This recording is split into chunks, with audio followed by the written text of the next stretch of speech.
Greetings friends, today we're jumping into the newly released 10th edition box set. We're going to find out just how good it is, or is it worth picking up for Blood Angels.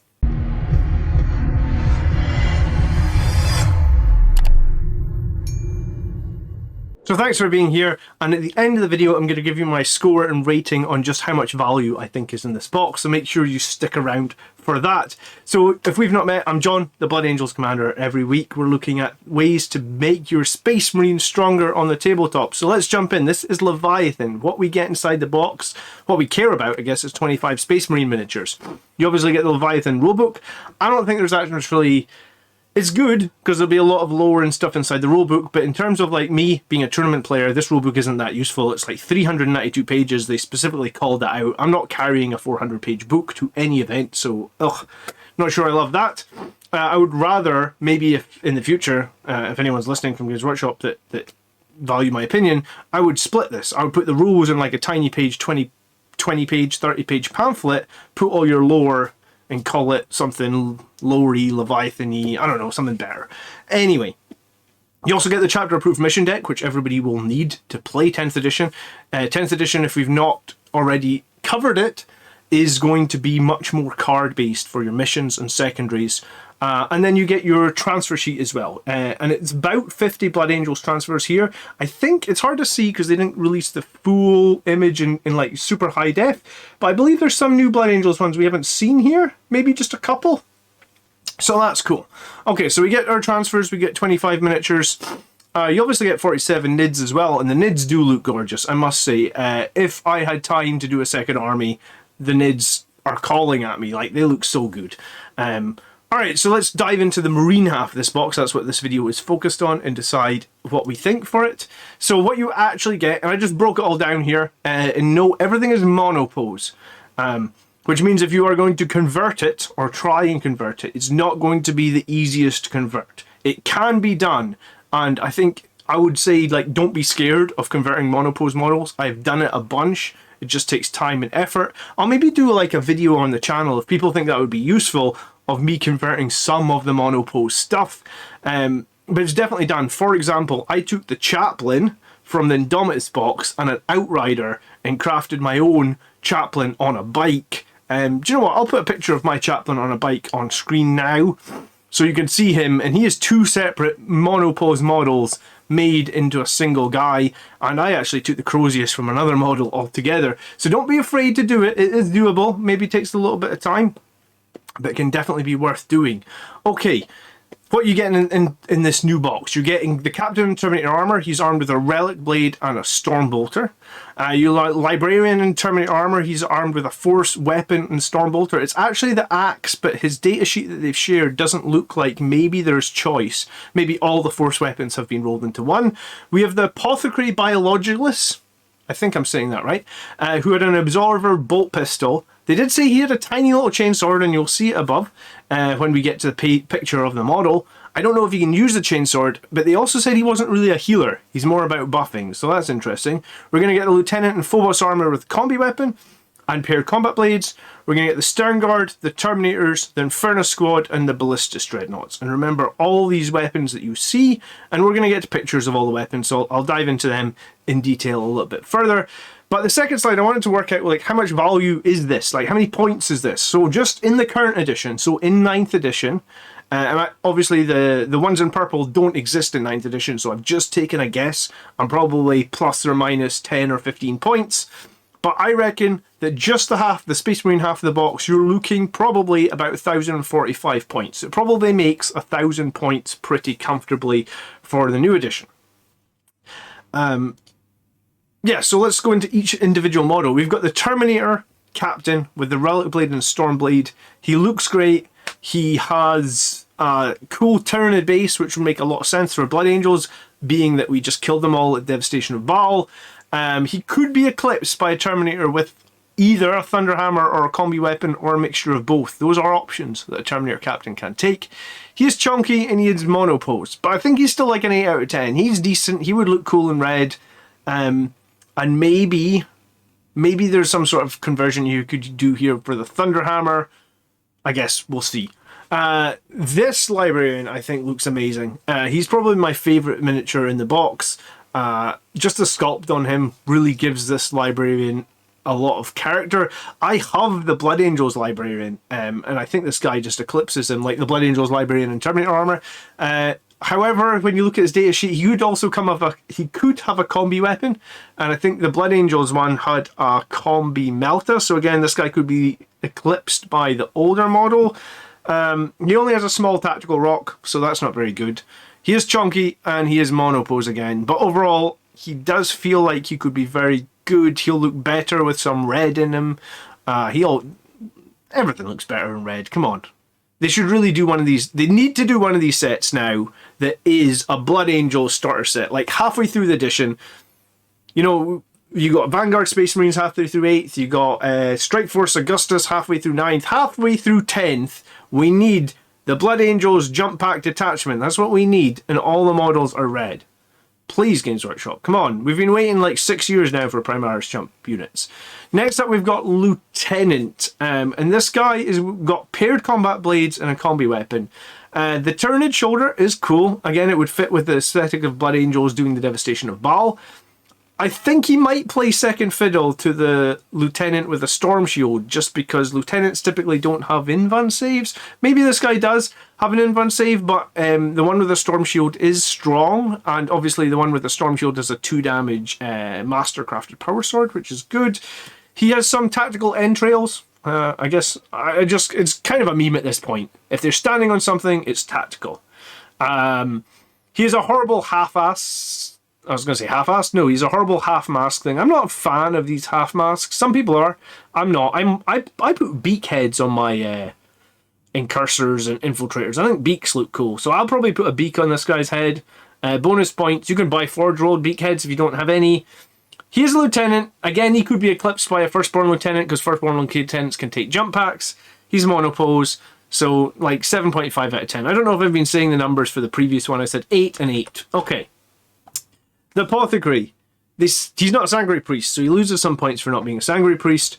He can join Gravis units. So as far as I'm aware, the Gravis units are Heavy Intercessors, Aggressors, and Eradicators. And it said that he could buff them in some way. So maybe he can join Aggressors, maybe he can join Eradicators. I suppose he, I don't think he'll be able to join Inceptors even though they're Gravis because obviously he doesn't have a jump pack. His tiny little mini chainsword, they mention it on stream. I don't know if he can fight with it. Does he get a point of AP because he's got this tiny chainsword? No idea. Again, he's monopose. He does look cool. He does look chunky. I didn't write down he's got a tactical rock. I didn't notice it first time, but he definitely does. I can't decide how useful this guy will be. We'll need to see his whole rules. So at the moment, I've given him a 7 out of 10. If you are enjoying today's video, remember guys, like, share, subscribe. I appreciate everyone that does that. It really helps me out with the YouTube algorithm. So thank you so much. Let's talk about the Stern Guard. I want to say straight away, I like the Stern Guard for the most part. However, you're going to get a combi plasma, a combi melta. I think these are 2 special issue bolt rifles, but we don't know, and a heavy bolter.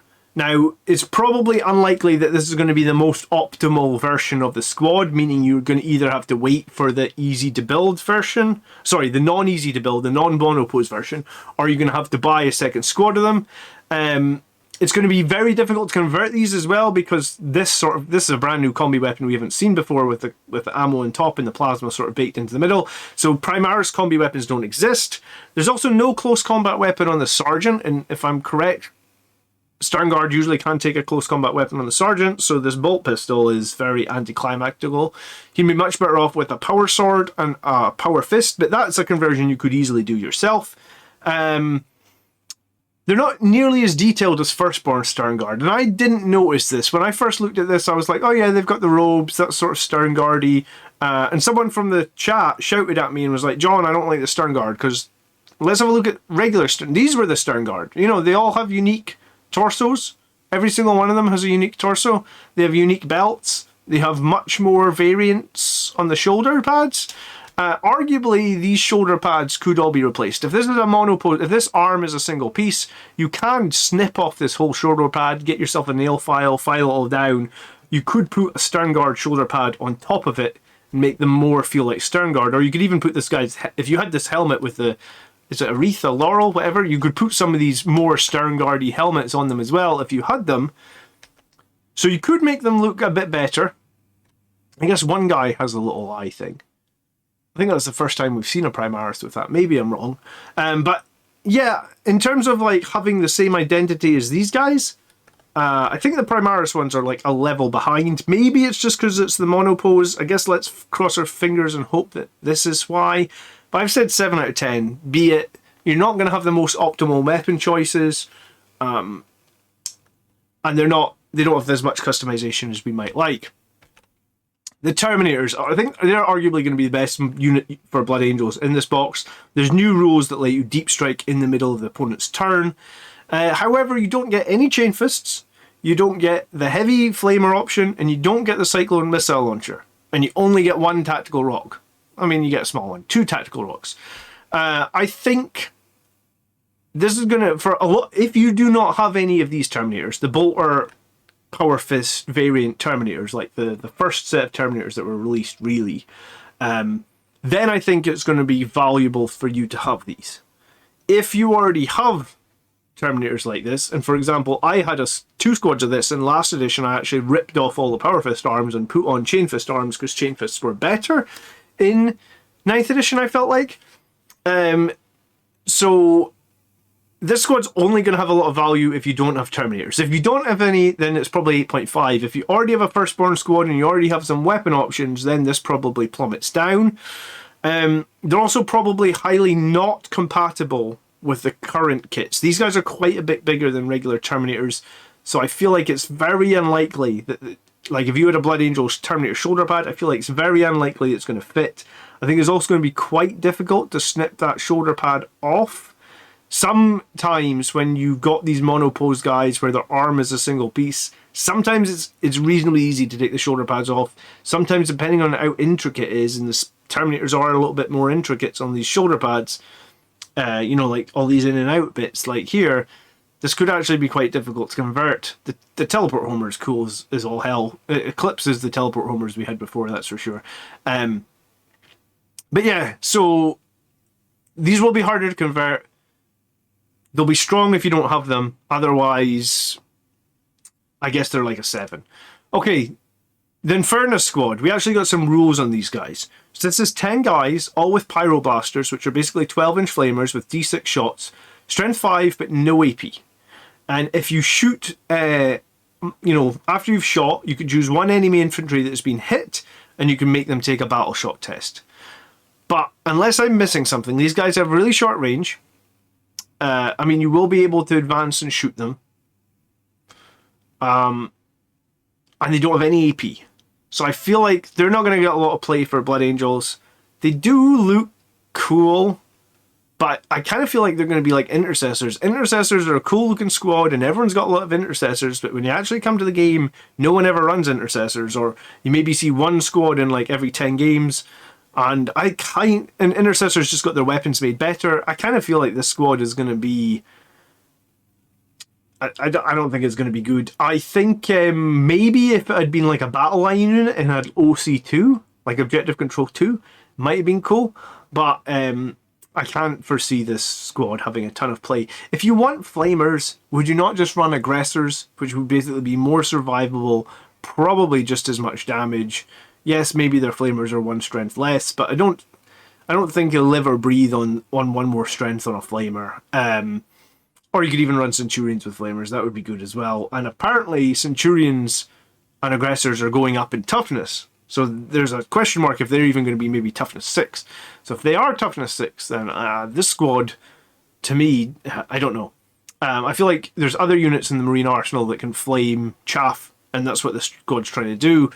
And the other units typically have multiple uses, i.e. Centurions have combat drills, Aggressors have Twin Link Power Fists now. So yeah, Inferno squad for me, 6.5 out of 10. That's maybe generous. It could maybe even be a 6. I don't see much use in these guys.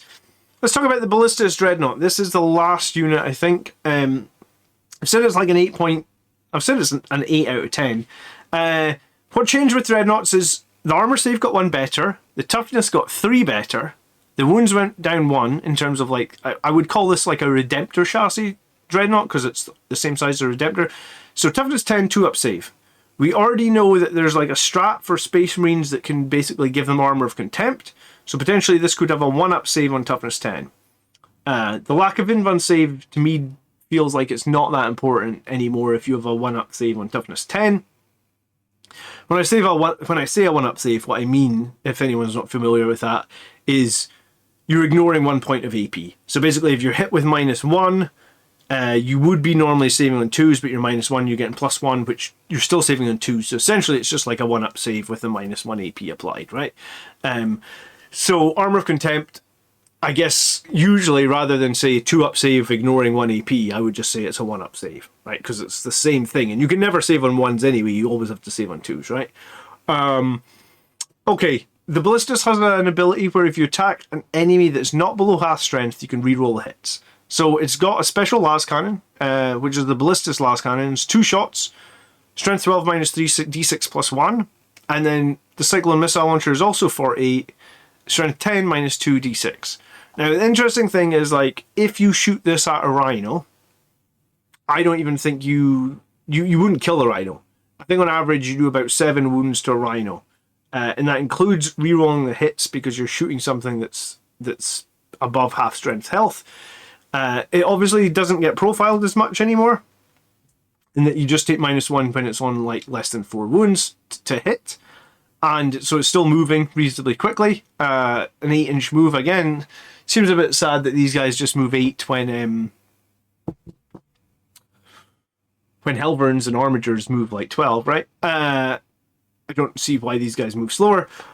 But, so it's d6 damage, which makes this weapon swingy. It does have no smoke keyword, so you can't smoke screen it. But it does have a new walker keyword. I don't know what that means yet. Its armored feet are basically just the attacks it would get previously, which would be strength 7, no AP, 1 damage. Before it would have a 4 attacks, but you would always pretty much have +1 from shock assault. So now the shock assault is gone, I think, and this is just baked in, so you're 5 attacks.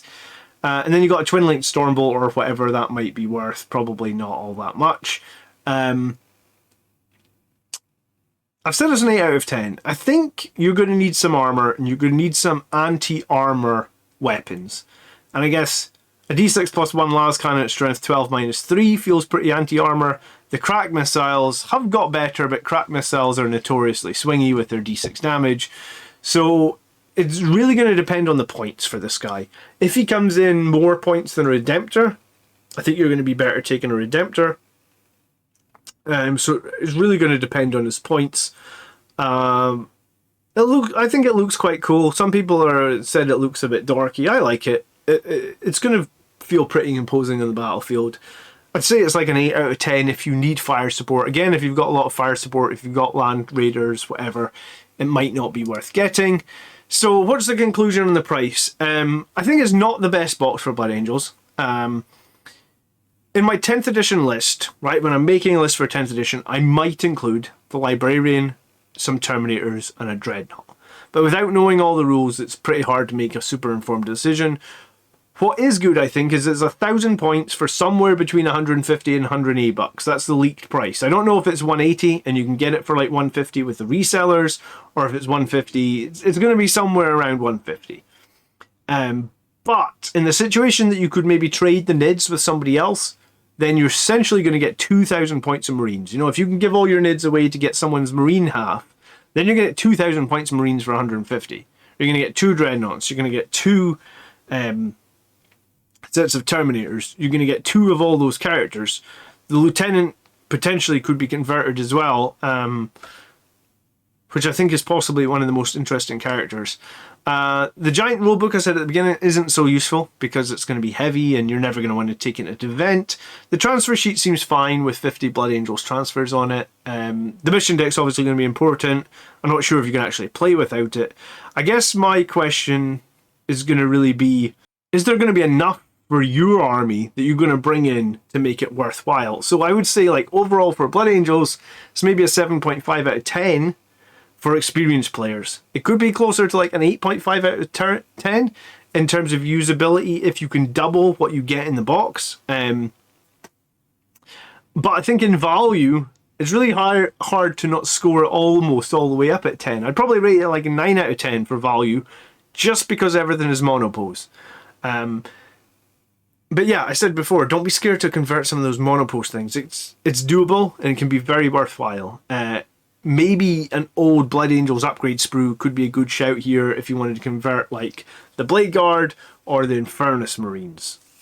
So overall, yeah, I think the value is good for the money, especially if you can trade. I almost think Games Workshop should just start selling like double Marine packs and double Nid packs if people don't want to trade. I think they'd get just as much sales, maybe even more, because you lose the hassle of having to trade. I'm fortunate I've managed to find someone that can trade, but I mean, not everybody's as fortunate as I am. I think as well, because I've got the trade, that I'm going to be able to say like, well, look at the Terminator Captain right now. I'm going to try my best to take his Relic Blade off and replace it with a Thunderhammer, or take off his Stormbolter and replace it with some sort of like self-made combi weapon bolter. I don't know how the hell I'm going to do that. Maybe I can use like an Inceptor bolter and stick a bit of a combi weapon on top of it. But I guess the point being, if you do get the double trade, then you're able to customize a bit, and it doesn't really matter if you butcher one of the characters and you're not happy with it, you've still got the original one, right? So monopose isn't great. There's not too much more we can say about that. Let me know in the comments if you're buying this for Blood Angels, and if you are, leave me a comment why, and if you're not, leave me a comment why as well. I'd appreciate it, just so we get a handle on this. Let me know if you're excited or you want, what would you want if we did get another release in the future that is more jump orientated? We still don't really have a Primaris jump pack squad 6 years into Primaris, which is a little bit frustrating, but I guess we can keep on waiting. As always, I've been John, the Blood Angels Commander. Thank you so much for watching to the end of the video. And remember, if you want to support the channel, you can do that via clicking the join button right under this video, or you can sign up on our Patreon for as little as $3 a month. It helps keep all the videos coming out, and it supports me, and I do really appreciate that. I always have new content coming out. I will catch you guys in the next video. Thanks ever so much for watching. By the blood are we made strong. Peace.